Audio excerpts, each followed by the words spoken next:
Hello friends, Ram study classes में आपका स्वागत है। दोस्तों, आज हम पढ़ रहे हैं भारतीय राज्य व्यवस्था, इंडियन पॉलिटी, जिसके अंतर्गत आज की क्लास में हम दो टॉपिक कवर करेंगे। जो कि हमारा पहला टॉपिक रहेगा भारतीय संविधान का विकास, और जो दूसरा टॉपिक रहेगा उसका नाम रहेगा इसमें भारतीय संविधान की रचना। तो देखेंगे भारतीय संविधान को जो बनाया गया है वो कैसे कैसे इसकी जो है इसका निर्माण हुआ है। तो सबसे पहले देखेंगे कि संविधान शब्द की जो उत्पत्ति हुई है वो लैटिन भाषा के शब्द से हुई है। और देखेंगे ब्रिटेन के संविधान को विश्व के सभी संविधानों की जननी कहा जाता है। आगे देखेंगे 1895 ईस्वी में बाल गंगाधर तिलक ने स्वराज विधेयक प्रारूप प्रस्तुत किया था। तो ये पॉइंट भी ध्यान रखना है। आगे देखेंगे उसके बाद में 1922 में महात्मा गांधी ने और 1934 ईस्वी में जवाहरलाल नेहरू ने भारतीय संविधान के निर्माण के लिए संविधान सभा के गठन की मांग की थी। तो ये दोनों डेटें और दोनों नाम आपको ध्यान रखने हैं। 1922 में महात्मा गांधी ने और 1934 में जवाहरलाल नेहरू ने। और सबसे पहले देखेंगे तो सबसे पहले जो स्वराज विधेयक जो प्रस्तुत किया था वो बाल गंगाधर तिलक ने 1895 ईस्वी में किया था। तो ये पॉइंट भी आपको ध्यान रखना है। अब देखेंगे भारतीय संविधान के ऐतिहासिक विकास का काल 1600 ईस्वी से माना जाता है। ठीक है, और इसी वर्ष 1600 ईस्वी में ईस्ट इंडिया कंपनी की स्थापना हुई थी। और कंपनी के प्रबंधन की समस्त शक्ति गवर्नर और 24 सदस्यीय परिषद में निहित होती थी। तो ये भी आपको ध्यान रखना है कि जो ईस्ट इंडिया कंपनी का निर्माण हुआ था, स्थापना हुई थी 1600 ईस्वी में, तो उस कंपनी का जो शासन चल रहा था वो शक्ति गवर्नर और उसकी 24 सदस्यीय परिषद के पास थी। अब देखेंगे कि 1773 में एक रेगुलेटिंग एक्ट आया था। तो इसके अंतर्गत बंगाल का जो गवर्नर जनरल बनाया गया था उसे वॉरेन हेस्टिंग्स को बनाया गया था। और इसी एक्ट के अंतर्गत कलकत्ता में 1774 ईस्वी में एक सुप्रीम कोर्ट की स्थापना की गई थी, जिसमें एक मुख्य न्यायाधीश और 3 अन्य न्यायाधीश नियुक्त किए गए थे। जिसमें आप देखेंगे कि जो पहले मुख्य न्यायाधीश बनाए गए थे उनका नाम सर एलिजा इम्पे था। तो ये इम्पोर्टेंट है, प्रश्न पूछा जाता है कि जो कलकत्ता सुप्रीम कोर्ट जो बनाया गया था 1773 के रेगुलेटिंग एक्ट के तहत 1774 ईस्वी में, तो उसके जो मुख्य न्यायाधीश थे वो सर एलिजा इम्पे थे। चलिए आगे देखेंगे 1784 में फिर पिट्स इंडिया एक्ट बना था। तो पिट्स इंडिया एक्ट के तहत आप देखेंगे कि पिट्स इंडिया एक्ट को एक्ट ऑफ सेटलमेंट के नाम से भी जाना जाता है। ठीक है, और इस एक्ट के द्वारा द्वैध शासन का आरंभ हुआ था। तो ये इम्पोर्टेंट है। तो अगर आपसे पूछा जाए द्वैध शासन का आरंभ कब हुआ था, तो वो 1784 के पिट्स इंडिया एक्ट के तहत हुआ था। आगे देखेंगे एक और चार्टर एक्ट 1813 का चार्टर एक्ट। तो इसमें देख लेंगे कि कंपनी के अधिकार पत्र को 20 वर्षों के लिए बढ़ा दिया गया था। तो ये पॉइंट आपको ध्यान रखना है, 1813 के चार्टर एक्ट के तहत किया गया था। फिर उसके 20 साल बाद देखेंगे एक एक्ट और पारित हुआ था 1833 का चार्टर एक्ट। तो इसमें आप देखेंगे कि बंगाल का जो गवर्नर जनरल था, जो बंगाल का गवर्नर जनरल था उसे भारत का गवर्नर जनरल बना दिया गया था। ठीक है, ये आपको ध्यान रखना है और ये इम्पोर्टेंट है। अगर पूछा जाए कि जो बंगाल का गवर्नर जनरल था उसे भारत का गवर्नर जनरल कब कहा जाने लगा था, तो वो 1833 के चार्टर एक्ट के तहत कहा जाने लगा था। लॉर्ड मैकाले के अध्यक्षता में प्रथम विधि आयोग का गठन किया गया था और भारत में दास प्रथा को विधि विरुद्ध घोषित कर दिया गया था। ठीक है, दास प्रथा को खत्म करने की बात हो रही थी। आगे देखेंगे 1858 का भारत शासन अधिनियम। तो इसके अंतर्गत देखेंगे कि भारत का जो शासन जो था वो कंपनी के हाथों से ब्रिटिश महारानी के हाथों में चला गया था। पहले आप देखेंगे कि इनसे पहले जितने भी चार्टर एक्ट पारित हो रहे थे तो तब कंपनी का शासन चल रहा था। ठीक है, यानी ब्रिटिश बाद में जैसे ये एक्ट पारित हुए थे, ठीक है, कुछ उसमें कमियां नजर आई थी, तो फिर वो ब्रिटिश महारानी के हाथों में चला गया था उसका शासन। ईस्ट इंडिया कंपनी को सीधे सीधे ब्रिटिश महारानी के हाथों में जो है सौंप दिया गया था। आगे देखेंगे, अब देखेंगे मुगल सम्राट के पद को समाप्त कर दिया गया था। ये पॉइंट भी आपको ध्यान रखना है। भारत में शासन संचालन के लिए ब्रिटिश मंत्रिमंडल में एक सदस्य के रूप में भारत के राज्य सचिव की नियुक्ति की गई थी। तो ये पॉइंट आपको ध्यान रखना है। आगे देखेंगे, देखो नियुक्ति की गई थी। ठीक है, वह अपने कार्यों के लिए ब्रिटिश संसद के प्रति उत्तरदायी होता था। आगे देखेंगे भारत के गवर्नर जनरल का नाम बदलकर वायसराय कर दिया गया था। ठीक है, पहले गवर्नर जनरल बोलते थे और बाद में जो 1858 के भारतीय परिषद अधिनियम के तहत गवर्नर जनरल का नाम बदलकर वायसराय कर दिया था। और इस समय के गवर्नर जनरल आपको ध्यान रखने हैं लॉर्ड कैनिंग थे, जिन्हें अंतिम गवर्नर जनरल एवं प्रथम वायसराय जो है आप बोल सकते हैं। कि अगर आपसे पूछा जाए कि जो है अंतिम गवर्नर जनरल और प्रथम वायसराय कौन थे भारत के, तो आप बताएंगे लॉर्ड कैनिंग थे। फिर देखेंगे 1861 ईस्वी का भारत परिषद अधिनियम, तो उसके तहत देखेंगे गवर्नर जनरल को अध्यादेश जारी करने की शक्ति प्रदान की गई थी। और ऐसे अध्यादेश की अवधि आपको ध्यान रखनी है कि ये 6 माह की अवधि थी इस अध्यादेश की।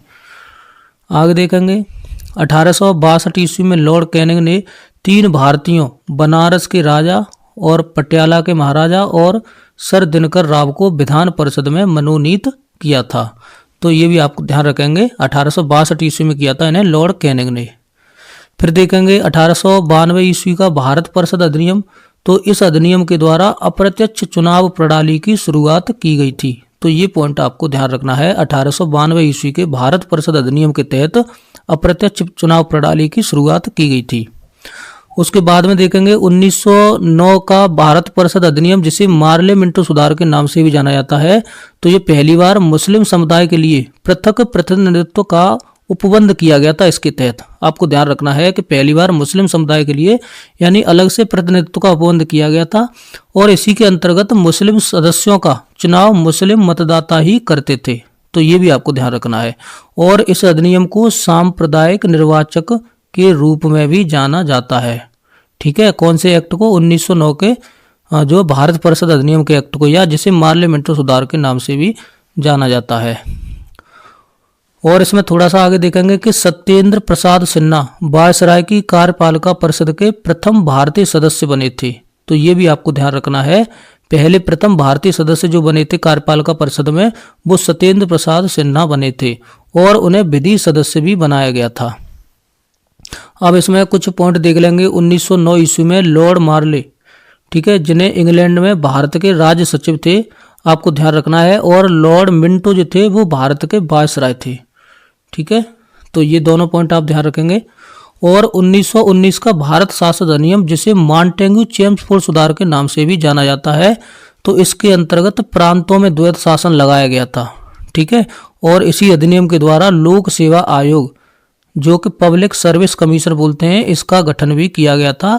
मॉन्टेग्यू चेम्सफोर्ड सुधार जो 1919 का भारत शासन अधिनियम था, इसके अंतर्गत।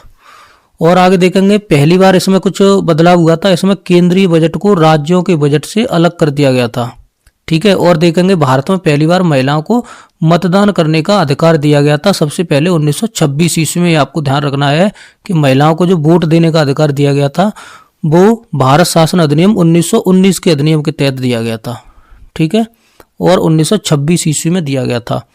आगे देखेंगे, ये इम्पोर्टेंट है और इससे प्रश्न बनते हैं। 1935 का भारत शासन अधिनियम, तो इसमें कुछ देखेंगे आप, इस अधिनियम में 321 अनुच्छेद और 10 अनुसूचियां थीं। ये पॉइंट आपको ध्यान रखना है। और इसी अधिनियम के अंतर्गत जो है इस अधिनियम के द्वारा प्रांतों में द्वैध शासन को हटा दिया गया था तथा केंद्र में द्वैध शासन की स्थापना की गई थी।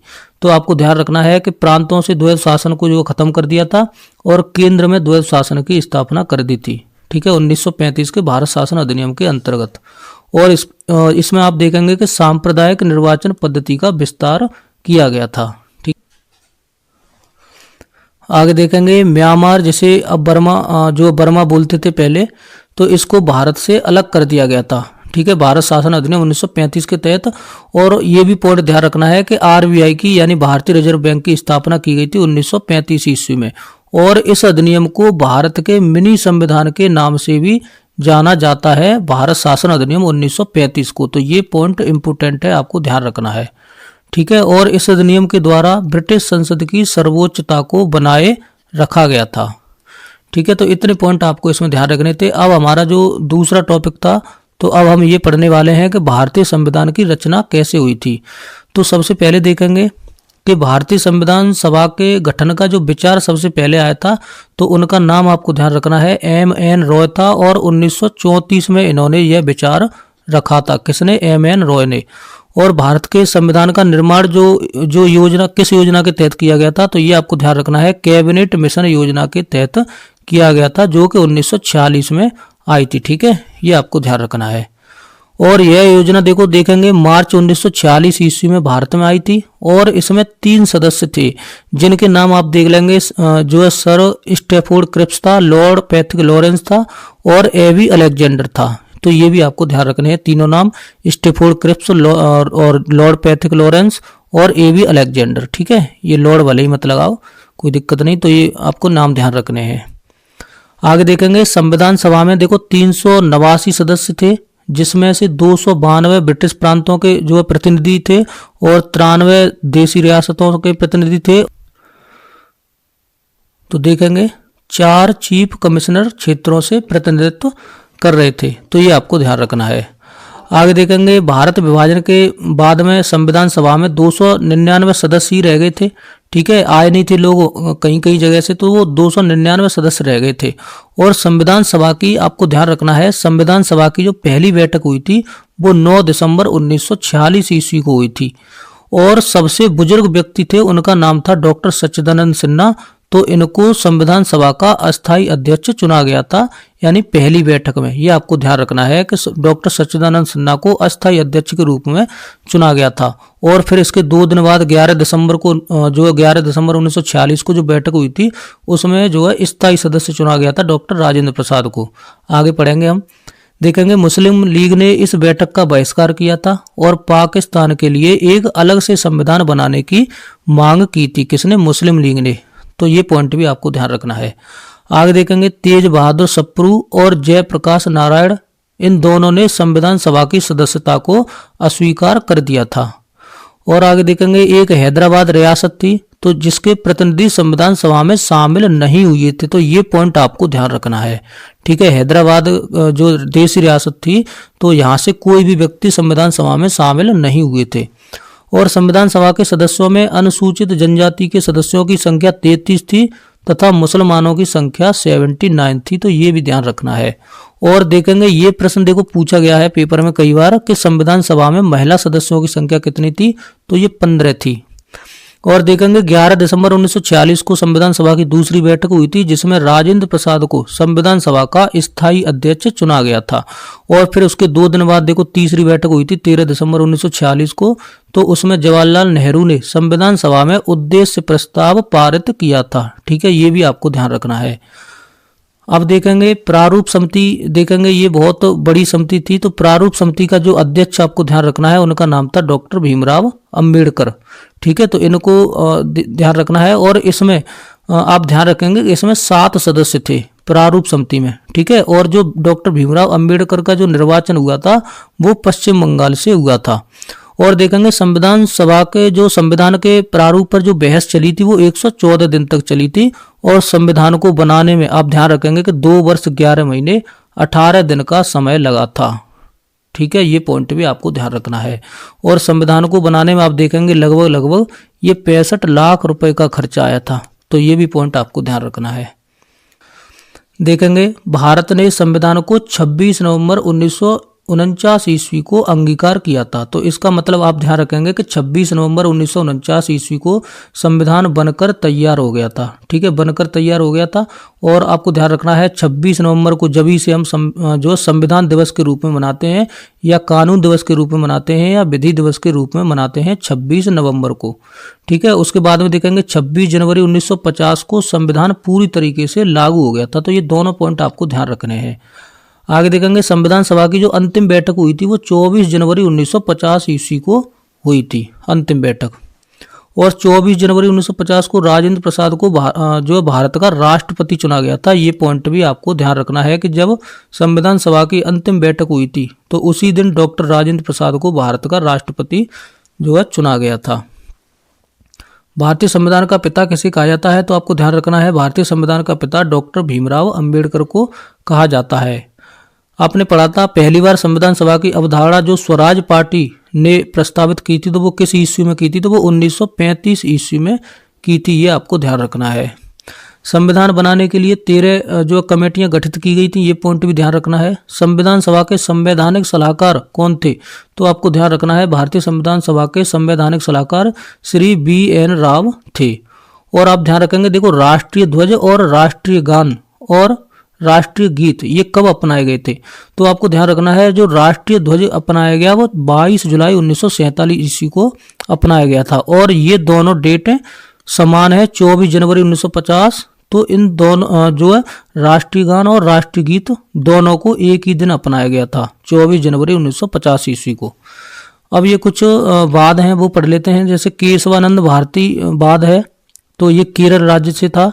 तो आप ये देखेंगे इसमें राज्य निर्णय के अनुसार प्रस्तावना को संविधान का आधारभूत अंग माना गया था। ठीक है, तो ये आपको ध्यान रखना है कि केशवानंद भारती जो केस था तो उसमें प्रस्तावना को संविधान का जो है मूलभूत अंग माना गया था।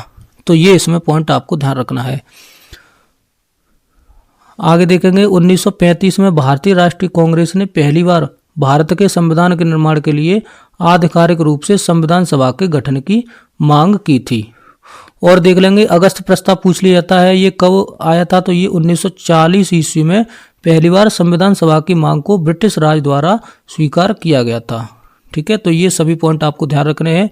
और चलिए आज की क्लास इतनी ही रखते हैं, और आगे जो अगली क्लास में हम इससे नेक्स्ट टॉपिक कवर करेंगे। तो आप तब तक अपने टॉपिकों का रिवीजन करते रहिए। तो चलिए, वीडियो देखने के लिए धन्यवाद। जय हिंद, जय भारत।